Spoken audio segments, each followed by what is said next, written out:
మంత్రులకు శాఖల కేటాయింపు జరిగింది. పవన్ కళ్యాణ్ కు డిప్యూటీ సీఎంతో పాటు పర్యావరణం, పంచాయతీరాజ్, గ్రామీణాభివృద్ధి, సైన్స్ అండ్ టెక్నాలజీ, అడవుల శాఖలను చంద్రబాబు కేటాయించారు.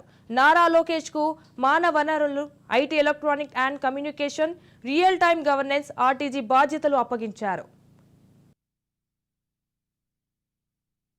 రైట్, ఇక ఇదే అంశంపై మరింత సమాచారం మా ప్రతినిధి శ్రీనివాస్ ఫోన్ ఇన్ ద్వారా అందిస్తారు. శ్రీనివాస్, చెప్పండి. కొత్త మంత్రివర్గం మొదలైంది. ఆంధ్రప్రదేశ్ లో నారా చంద్రబాబు నాయుడు ముఖ్యమంత్రితో మొదలుకొని 24 మంది వివిధ శాఖలకు సంబంధించి కొత్త మంత్రివర్గం విస్తరణ కొద్దిసేపటికైనా పూర్తయింది. గత 2 రోజులుగా కూడా మంత్రులుగా అందరూ ప్రమాణ స్వీకారాలు చేశారు.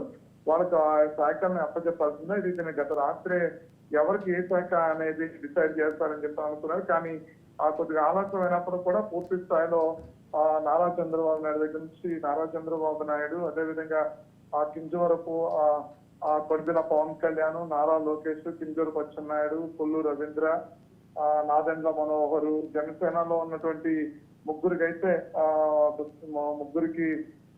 మంత్రి పదవులు ఇవ్వడం జరిగింది. అయితే వీళ్ళందరూ కూడా బాధ్యతలు ఈ రోజు నుంచి కూడా అప్పచెప్పడం జరిగింది. ఈ విధంగా మనం చూసినట్లయితే కనుక కొడిదెల పవన్ కళ్యాణ్ కి అందరూ అనుకున్నట్టుగానే పంచాయతీ రాజు, రూరల్ డెవలప్మెంట్, అదేవిధంగా rural water supply, environmental work, forest, science టెక్నాలజీతో పాటు ఆయనకి ఇవ్వడం జరిగింది. అయితే ఆయనకి అదనంగా డిప్యూటీ సీఎం కూడా ఇవ్వడం జరిగింది. అదేవిధంగా నారా లోకేష్ చూసినట్లయితే హ్యూమన్ రిసోర్స్ డెవలప్మెంట్, అదేవిధంగా IT and electronics, communications, RTG కూడా ఆయన చూడడం జరిగింది. అదేవిధంగా చూసినట్లయితే కింజవరపు అచ్చెన్నాయుడు గత సీనియర్ గా సుదీర్ఘకాలంలో పార్టీలో పనిచేసినటువంటి బీసీ నేత, సీనియర్ నాయకుడు కూడా. అయితే ఆయనకి ఉన్నటువంటి అనుభవాన్ని దృష్టిలో పెట్టుకుని కీలక శాఖలు ఏవైతే ఉన్నాయో అవి పూర్తి స్థాయిలో కూడా సీనియర్లకు అప్పచెప్పాలని చెప్పని ఈ మంత్రివర్గ కూర్పులో మొత్తం సీనియర్స్ అందరూ కూడా పూర్తి బాధ్యతలు ఉంటాయి, కీలక బాధ్యతలు ఉంటాయి, కీలక మంత్రి శాఖలు ఉంటాయని చెప్పి అనుకున్నారు. అందులో భాగంగానే agriculture and operations, marketing, animal husbandry, అదేవిధంగా డైరీ డెవలప్మెంట్ తో పాటు ఫిషర్స్ ఆ మంత్రి శాఖ ఆయనకి ఇవ్వడం జరిగింది. కొల్లు రవీంద్రకి మనం చూసినట్లయితే మైన్స్ అండ్ జియాలజీ ఎక్సైజ్ ఇచ్చారు. గతంలో కూడా కొల్లు రవీంద్ర ఎక్సైజ్ శాఖ మంత్రిగా కూడా చేసిన అనుభవం ఆయనకున్న నేపథ్యంలో మరొకసారి మంత్రిగా ఆయనకి ఇచ్చారని కూడా చెప్పుకోవచ్చు. నాదెండ్ల మనోహర్ చూసినట్లయితే food and civil supplies, consumer affairs కూడా ఆయనకి ఇవ్వడం జరిగింది. అదేవిధంగా మనం చూసినట్లయితే Ponnuru Narayana municipal administration, urban development. గతంలో మనం చూసినట్లయితే 2014లో కూడా ఈయన మున్సిపల్ అడ్మినిస్ట్రేషన్, అర్బన్ డెవలప్మెంట్ లో భాగంగా చూస్తారు.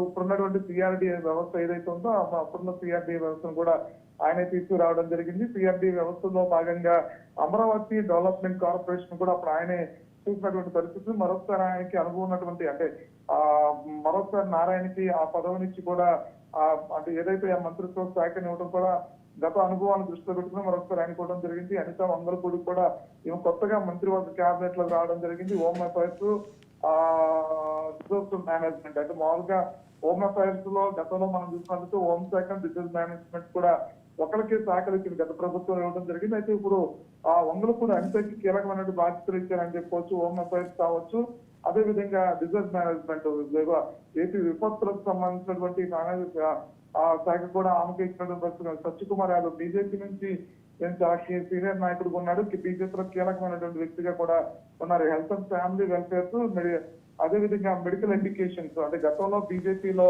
2014 క్యాబినెట్ లో కూడా 2014 క్యాబినెట్ లో కూడా చంద్రబాబు నాయుడు బీజేపీలో అప్పుడు గెలిచినటువంటి కామరాజ్ యూనివర్సిటీ కూడా ఇదే పదవిని ఇవ్వడం జరిగింది. మరొకసారి ఆయనకి బీజేపీకి సంబంధించి అదే పదవి జరిగింది. అంటే ఊహాగానాలన్నీ కూడా ఇంచుమించుగా ఒకటైనటువంటి పరిస్థితి కూడా కనిపిస్తుంది. అలాగే డాక్టర్ నిమ్మల రామానాయుడు, ఈయన టీడీపీలో చాలా సీనియర్ నాయకులు, పాలకొల నుంచి ఇది 3వసారిగా అసెంబ్లీలోకి వస్తున్నారు. టీడీపీకి సంబంధించి చాలా కీలకమైన వ్యక్తి కూడా చెప్పుకోవచ్చు. ఆయనకి వాటర్ రిసోర్స్ డెవలప్మెంట్ ఈ పదవి ఇవ్వడంతో ఆయనకి ఆ మంత్రిత్వ శాఖను కూడా కేటాయించారని చెప్పుకోవచ్చు. అదేవిధంగా నైపుల్ మహమ్మద్ ఫరూక్ కి law and justice, minority welfare and minority endowments కూడా ఆయన కూడా ఉంది. అదేవిధంగా ఫైనాన్స్ సెక్టార్ కు వచ్చి ఎవరిని తీసుకొస్తారు అనేది ఉత్కంఠతున్న నేపథ్యంలో కూడా మరొకసారి పయ్యావులుగా కేశవని ఈసారి సీనియర్ నాయకుడిగా ఆయన టీడీపీలో కొనసాగుతున్నారు కాబట్టి finance, planning, commercial, taxes, license ఇవన్నీ కూడా ఆయన తీసుకురావడం కూడా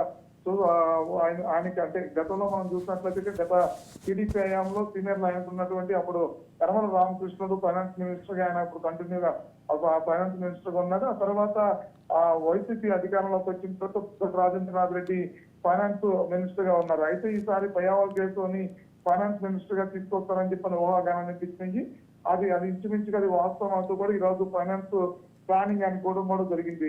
అదేవిధంగా అనగాని సత్యప్రసాద్ కూడా చూసినట్లయితే కనుక ఈయన కూడా టీడీపీలో సీనియర్ నేత, అదేవిధంగా ఆయనకు కూడా కీలకమైనటువంటి బాధ్యతలు ఇస్తారు అనుకున్నారు. అదేవిధంగా రెవెన్యూ అండ్ రిజిస్ట్రేషన్ స్టాంప్స్ అనుకోవడం జరిగింది. అంతేకాకుండా కొలుసు పార్థసారథికి హౌసింగ్ అండ్ ఐఎన్పిఆర్ సమాచార శాఖ, అదేవిధంగా హౌసింగ్ కార్పొరేషన్ కూడా ఆయనకి కీలక బాధ్యతలు చెప్పినట్టు కూడా తెలుస్తుంది. అయితే ఓవరాల్ గా మనం చూసినట్లయితే కనుక నారా చంద్రబాబు నాయుడుతో కూడా కలిపి 25 ఏదైతే కేబినెట్ మంత్రిత్వ శాఖలు ఏవైతే ఉన్నాయో అన్ని కూడా ఈ రోజు అందరికి కూడా మంత్రిత్వ శాఖలు ఇచ్చారు. అయితే రేపటి నుంచి ముహూర్తాల వారిగా ఎవరికి వాళ్ళే వాళ్ళ చాంబర్స్ వెళ్ళేటువంటి అవకాశం ఉంది. ఇందులో మనం ప్రధానంగా చూస్తున్న Nara Chandrababu GA and general administration and law and other public enterprises all other permissions not included ministers అన్ని కూడా ఆయన చేతిలో ఉండే విధంగా కూడా ప్లాన్ చేస్తున్నట్టు తెలుస్తోంది. ఇందులో ప్రధానంగా మనం చూస్తే పవన్ కళ్యాణ్ ఒక్కరికి మాత్రం ఆప్షన్ ఉంది, మిగిలిన వాళ్ళందరూ కూడా ఆయా శాఖలను మాత్రం కేటాయిస్తారని చెప్పినట్టు సమాచారం కూడా ఉంది. అదేవిధంగా కూడా ఇక్కడ సీనియర్ ప్రాతిపదికన ఇవ్వడం జరిగింది. అదేవిధంగా మహిళా ప్రాతిపదికన కావచ్చు, అదేవిధంగా మామూలుగా కులాల సమీకరణలో భాగంగా కూడా ఈ పదవులను కేటాయించినట్టు కూడా తెలుస్తోంది. Sanjana, right, thank you for the updates Srinivas. ఇక మంత్రులకు శాఖల కేటాయింపు జరిగింది. పవన్ కళ్యాణ్ కు డిప్యూటీ సీఎంతో పాటు పర్యావరణం, పంచాయతీరాజ్, గ్రామీణాభివృద్ధి, సైన్స్ అండ్ టెక్నాలజీ, అడవుల శాఖలను చంద్రబాబు కేటాయించారు. ఇక నారా లోకేష్ కు మానవ వనరులు, IT, electronic and communication, real time governance, RTG బాధ్యతలు అప్పగించారు.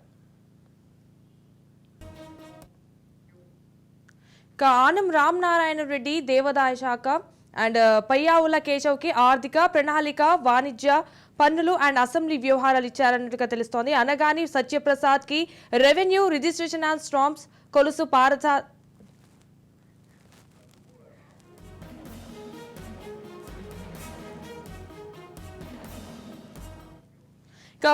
పార్థసారథికి హౌసింగ్, ఐఎన్పిఆర్ ఇచ్చినట్టు అండ్ డిపి స్వామికి సాంఘిక సంక్షేమం, వృద్ధులు అండ్ వికలాంగుల సంక్షేమం, సచివాలయం అండ్ గ్రామీణ వాలంటీర్, వాసంశెట్టి సుభాష్ కి లేబర్, ఫ్యాక్టరీలు, ఇన్సూరెన్స్, మెడికల్ అండ్ సర్వీస్.